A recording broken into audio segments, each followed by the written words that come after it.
Hello everyone. आज हम बात करेंगे भारत की राज्य व्यवस्था, मेकिंग ऑफ द कॉन्स्टिट्यूशन, संविधान का निर्माण। चैप्टर सेकंड है आज हमारा। इसमें हम सबसे पहले देख लीजिए आप लोग, हम इन जो टॉपिक पर आज हम चर्चा करेंगे। सबसे पहला टॉपिक है संविधान सभा की मांग। सबसे पहले हम इसकी बात करेंगे। संविधान सभा की मांग। सबसे पहले संविधान सभा की मांग 1934 में एम.एन. राय द्वारा इनके द्वारा मांग की गई। संविधान सभा की पहली बार संविधान सभा के गठन की मांग को उठाया गया 1934 में। ये जो हम एम.एन. राय थे हमारे संवैधानिक सलाहकार, इनको कहा गया। 1935 में भारतीय राष्ट्रीय कांग्रेस के द्वारा जो संविधान सभा की इसकी मांग की गई। और जो 1938 में नेहरू द्वारा, यहाँ पर हमारे जो फर्स्ट प्राइम मिनिस्टर थे नेहरू जी द्वारा इन्होंने घोषणा की संविधान सभा का गठन और जो वयस्क मताधिकार के आधार पर ये होना चाहिए। नेहरू ने इसी मांग को अंततः ब्रिटिश सरकार ने जो सैद्धांतिक रूप से स्वीकार कर लिया। इसे सन 1940 में हम अभी बात करेंगे आया। 1940 में अगस्त प्रस्ताव आया। नेहरू की मांग को अंततः ब्रिटिश सरकार ने सैद्धांतिक रूप से स्वीकार कर लिया 1940 में। और हम बात करें 1942 में क्रिप्स मिशन, इन्होंने प्रारूप रखा संविधान सभा ये कैसी होगी। इन्होंने प्रारूप रखा क्रिप्स मिशन 1942। इस मिशन ने द्विराष्ट्र सिद्धांत को नहीं माना था, इसीलिए 1946 में कैबिनेट मिशन ये आया। और जो 3 सदस्यीय जो निकाय हमारा कैबिनेट मिशन में इनमें 3 जो सदस्य थे। इसके बाद हम बात करें, सेकंड हमारा टॉपिक है संविधान सभा का गठन। संविधान सभा का गठन हुआ था नवंबर 1946 में। जो संविधान सभा का गठन हुआ इसमें जो है कैबिनेट मिशन के अनुसार इसमें कुल सदस्य संख्या 389 थी। 296 ब्रिटिश भारत से थे और जो 93 देसी रियासतें थी। संविधान सभा की सीट चुनाव के आधार पर यहाँ पर इसकी बात की गई है और जनसंख्या के अनुपात में सदस्य संख्या तय की गई। 10 लाख लोगों पर एक सीट, इसकी बात की गई। जो 3 प्रमुख समुदाय मुस्लिम सिख जो सामान्य लोग थे, 3 समुदायों का यहाँ पर सीटों का विभाजन हुआ, सिख मुस्लिम सामान्य। और इसमें हम 3 ही समुदाय की बात करेंगे। इसमें मुस्लिम और सिख को छोड़कर जो 3 ही समुदाय इसमें शामिल थे।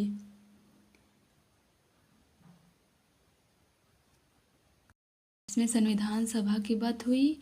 इसमें कहा गया आंशिक रूप से निर्वाचित व आंशिक रूप से नामांकन इसमें होगा संविधान सभा का। इसमें पद्धति संविधान सभा की थी एकल संक्रमणीय मत पद्धति, समानुपातिक जो प्रतिनिधित्व, इसकी बात की गई। जुलाई या अगस्त 1946 में चुनाव हुए, सीमित मताधिकार के द्वारा चुना गया।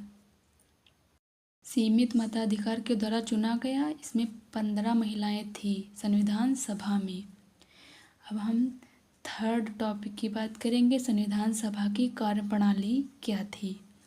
इसमें पहली बैठक में 9 दिसंबर 1946 में 207 सदस्यों ने हिस्सा लिया। 9 दिसंबर 1946 में जो हमारे अस्थायी सभापति थे डॉक्टर सच्चिदानंद सिन्हा।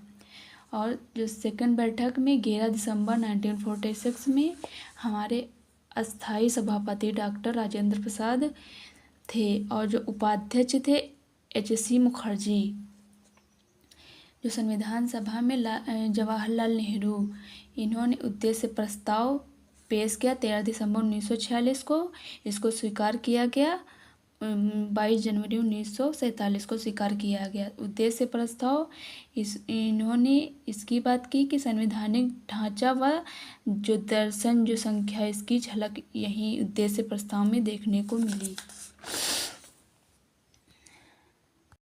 इसी में हम संविधान सभा की जो कार्यप्रणाली में ही हम बात करेंगे। मुस्लिम लीग इसने जो बैठक थी इसका बहिष्कार किया, जो अलग पाकिस्तान इसकी मांग पर बल दिया। इसमें हम बात करेंगे संविधान सभा की कार्यप्रणाली मुद्दा उद्देश्य जो प्रस्ताव था इस पर आधारित थी, जो 13 दिसंबर 1946 को पंडित जवाहरलाल नेहरू द्वारा संविधान सभा में प्रस्तुत की गई। यही जो उद्देश्य प्रस्ताव था, ये उद्देश्य प्रस्ताव ने ही आगे चलकर उद्देशिका का स्वरूप प्राप्त किया। आगे हम बात करेंगे, हमारा 4th टॉपिक है स्वतंत्रता जो अधिनियम द्वारा परिवर्तन। 3 जून 1947 ये माउंटबेटन योजना। अभी हमने बात की जो हमारा यहाँ पर जो संविधान सभा की कार्यप्रणाली में जो हमारा उद्देश्य प्रस्ताव था, ये जो मुस्लिम लीग थी इस बैठक ने इसका बहिष्कार किया, अलग पाकिस्तान की मांग पर बल दिया। इसी में जो है माउंटबेटन ने 2 डोमिनेंट जो स्टेट थे भारत पाकिस्तान इसकी बात की। अब हम बात करेंगे भारतीय स्वतंत्रता अधिनियम 1947 ये आया। इसमें 3 परिवर्तन हुए। संविधान सभा को पूरी तरह से संप्रभु निकाय बनाना, संविधान सभा एक विधायिका भी बन गई।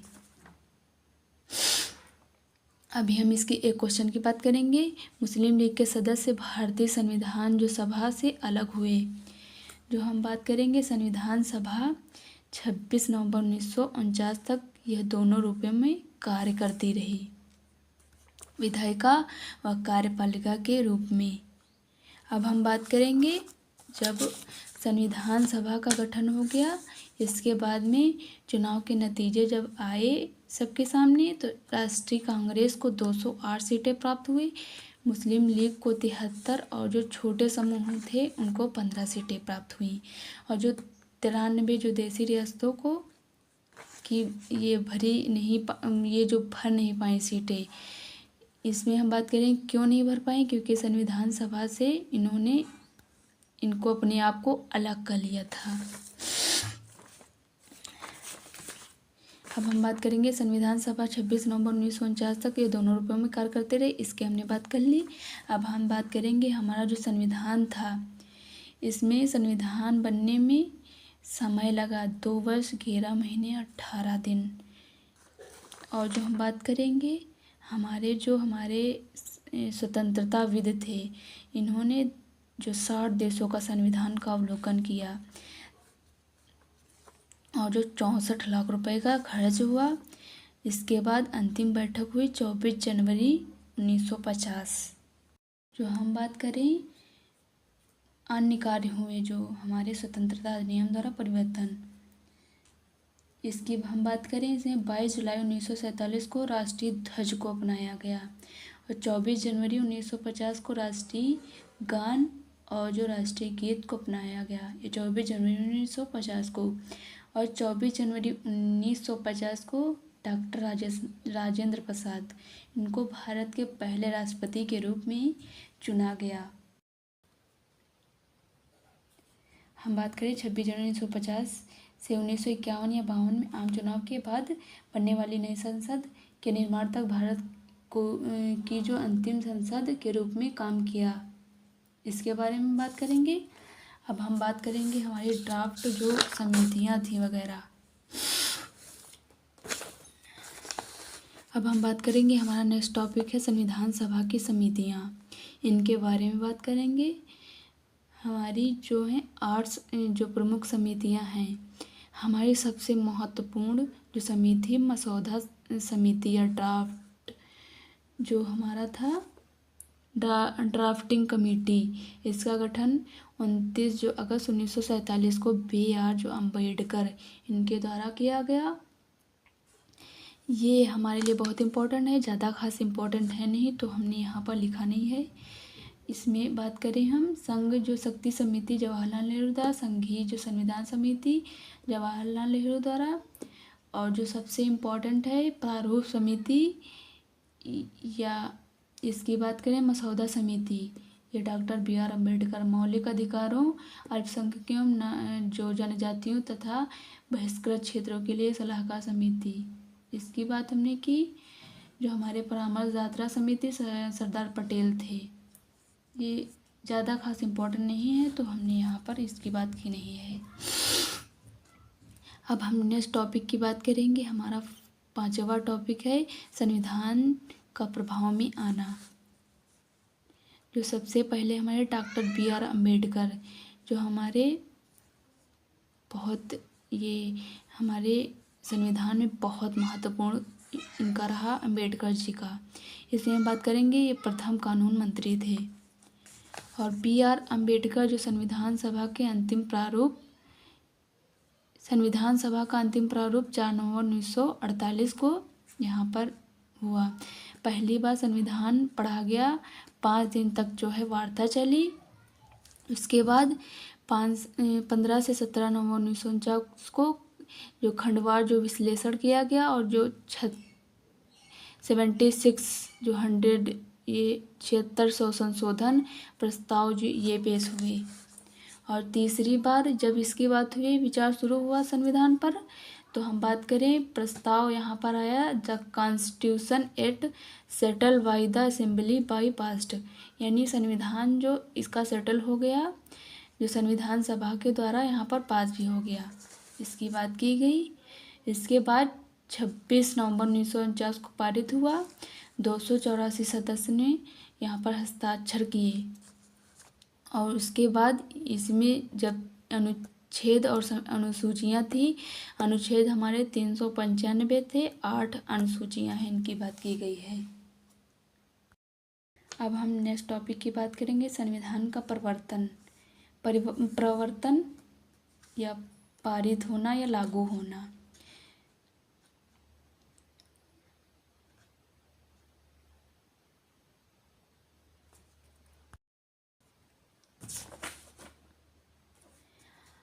हमारा नेक्स्ट टॉपिक है संविधान का प्रवर्तन यानी लागू होना। इसमें हम पहले बात करेंगे पारित कब हुआ था, 26 नवंबर 1949 को। नागरिकता या चुनाव जैसे प्रस्ताव को स्वतः लागू हो गए। जब हमने जो 26 नवंबर 1949 को इसको पारित किया, तब ये जो बहुत ऐसी चीज़ें थी जो स्वतः ये प्रावधान हो गया था। इसमें नागरिकता जो थी, ये चुनाव जैसे प्रावधान को यहाँ पर स्वतः लागू हो गए, कुछ ऐसे चीज़ें थी। अब हम बात करेंगे लागू 26 जनवरी 1950 को ये पूर्ण रूप से रिपब्लिक यानी गणतंत्र हो गया। 1930 में पूर्ण स्वराज दिवस जो हमारे लाहौर में रावी नदी के तट पर, ये हमें यहाँ पर ये इसकी हमारा नेक्स्ट टॉपिक है संविधान सभा की आलोचना। जब हमारा संविधान बन गया उसके बाद इनकी जो आलोचनाएँ भी हुई, तो हम इनकी बात करेंगे। सबसे पहले यह आलोचना हुई, यह प्रतिनिधि निकाय नहीं था। इसमें कहा गया इसमें वयस्क मताधिकार के आधार पर चुनाव नहीं हुए, इसीलिए इसे प्रतिनिधि निकाय नहीं था, इनको माना। सेकंड, इसमें आलोचना होती है संप्रभुता का अभाव। इसमें ब्रिटिश सरकार के प्रस्ताव के आधार पर इसकी बात की गई। संप्रभुता का अभाव यानी संविधान सभा एक संप्रभु निकाय नहीं है, क्योंकि इसका निर्माण ब्रिटिश सरकार के प्रस्तावों के आधार पर हुआ, तो इसके बाद ये कही गई। और जो तीसरा था समय की बर्बादी, ये 2 वर्ष 11 महीने 18 दिन, ये इसमें बहुत टाइम लगा, बट अमेरिका का संविधान 4 महीने में बनकर तैयार हो गया। और जो हम बात करें इसमें फोर्थ जो इसकी आलोचना होती है, वकीलों और राजनीतिकों का प्रभुत्व था। इसमें भाषा बहुत जटिल थी। संविधान सभा में वकीलों और नेताओं का बोलबाला था। समाज के अन्य वर्गों को पर्याप्त प्रतिनिधित्व तो नहीं मिला, और जो उसकी भाषा जो है जटिल, इसके पीछे भी यही मुख्य कारण थे। आप इसमें समझ सकते हैं, ये कहा गया। और जो नेक्स्ट है इसमें कहा गया कांग्रेस का प्रभुत्व। इसमें टिप्पणी हुई कि एक दलीय देशों में एक दलीय निकाय है, ये ग्रेनविल आइंस्टीन जो हमारे थे इनके द्वारा कहा गया। जो दलीय देश का एक दलीय निकाय है, इसमें ये कहा गया एक दलीय देश का एक दलीय निकाय है। ये सभा ही कांग्रेस और जो कांग्रेस ही भारत है, इसमें ये कहा गया सभा ही कांग्रेस है और कांग्रेस ही भारत है, ये कहा गया। और इसमें कहा गया हिंदुओं का इसमें प्रभुत्व है। लॉर्ड जो बिस्कॉट ये इन्होंने कहा हिंदुओं का निकाय है। इसमें जो हमारे विंस्टन चर्चिल ने टिप्पणी की, संविधान जो सभा ने भारत के केवल एक ही बड़े समुदाय यानी हिंदू इसका प्रतिनिधित्व किया गया है। अब हम बात करेंगे संविधान का हिंदी पाठ, हमारा नेक्स्ट टॉपिक है। तो इसमें बात करेंगे मूल संविधान में हिंदी भाषा का प्रावधान नहीं था, बाद में इसको अनुच्छेद 394 का सब क्लॉज ए भाग 22 इसकी बात की गई। जो हमारा यहाँ पर सब क्लॉज होता है ये किसी संविधान संशोधन द्वारा जोड़ा जाता है। जो हमारा संविधान संशोधन था 58वां जो संविधान संशोधन था, इसके द्वारा जो 394 जो 394 सब क्लॉज ए इसको जोड़ा गया। इसमें तीन बातों की इसमें बात की गई, तीन बातें यहाँ पर कही गई। सबसे पहले हम जान लेंगे इसमें संविधान का प्रकाशन या अनुवाद हिंदी के लिए शब्दावली या भाषाई चीज़ें इसको स्वीकार किया गया। सबसे पहले इसमें हिंदी का प्रावधान नहीं था तो बाद में इसकी बात की गई। जो हम सेकंड बात करेंगे संविधान का संशोधन अंग्रेजी व हिंदी दोनों भाषाओं में होगा, बाद में इसकी बात कर दी गई हिंदी की भी। हिंदी का पाठ जो वही अर्थ होगा जो अंग्रेजी के मूल पाठ में होगा। और जो नेक्स्ट था जो भी संविधान संशोधन है वह अंग्रेजी में हिंदी में जो अनुवाद ये दोनों भाषाएं ये बोथ लैंग्वेज में ये कराया जाएगा। जो हमने इस जो चैप्टर की बात हमने कर ली, जो हमारे मेकिंग ऑफ द कॉन्स्टिट्यूशन इसके हमने पूरे टॉपिक की बात कर ली। जो आप लोग हमें कमेंट करके बताइएगा इसमें कुछ सुधार करने की आवश्यकता है तो हम आपको लोगों को और अच्छे तरीके से प्रेजेंट करने की कोशिश करेंगे। तो हमारा लेक्चर पसंद आया तो आप लाइक शेयर एंड सब्सक्राइब कर सकते हैं।